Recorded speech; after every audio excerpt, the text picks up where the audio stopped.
평가란 무엇인가?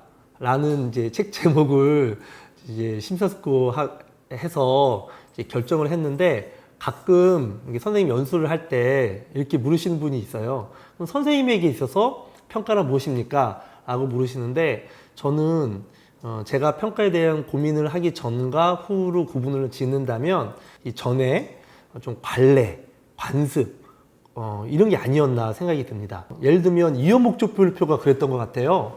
그러니까 이원 목적분류표가 갖고 있는 기능이 분명히 있음에도 불구하고 우리에게 주었기 때문에 작성하지 않았나. 그래서 평가에 대한 고민의 지점들이 사실은 전에는 많지 않았던 것 같고, 오히려 학교에서 했던 방식대로 평가가 치러지지 않았나. 그래서 평가가 좀 관례, 관성에 의한 평가가 아니었나 생각을 하고요. 제가 이제 평가에 대해서 본격적으로 공부하고 연구하고 있는 2012년 이후에는 평가는 분명히 학생의 성장을 돕는 기제로서 중요한 의미를 담고 있다고 저는 확신합니다. 사실 생각해보면 평가를 하지 않고 배움이 잘 일어났다고 어디서 우리가 확신할 수 있을까라는 생각을 해보게 됩니다. 아이들의 마음속에 들어가 볼 수도 없고요. 또 머릿속을 들여다볼 수도 없습니다.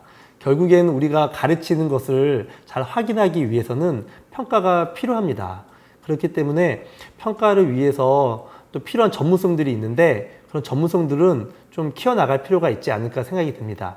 저는 먼저 그래서 그중에 세 가지를 얘기하고 싶은데요. 첫 번째는 평가에 대한 인식에 대한 부분부터 우리들이 좀 바꿔나가야 될 필요가 있지 않는가라는 생각이 듭니다.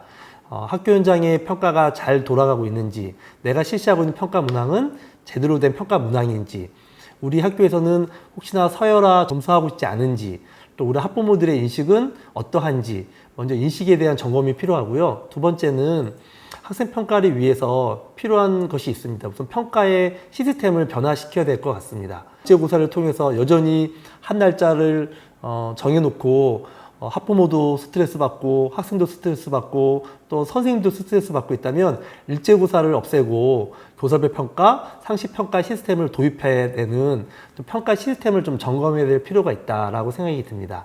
세 번째는 이를 위해서 또 출제할 수 있는 그런 전문성도 좀 키울 필요가 있다고 봅니다. 과거에 문제은행에서 다운받아서 교과서에 있는 거 없는 것으로 문항을 출제했다면, 아이들의 사고를 측정할 수 있는, 고등사고를 측정할 수 있는 논술형 문항으로 좀 전환이 필요할 것 같은데요. 이를 위해서는 논술형 문항을 내기 위한 전문성이 필요합니다.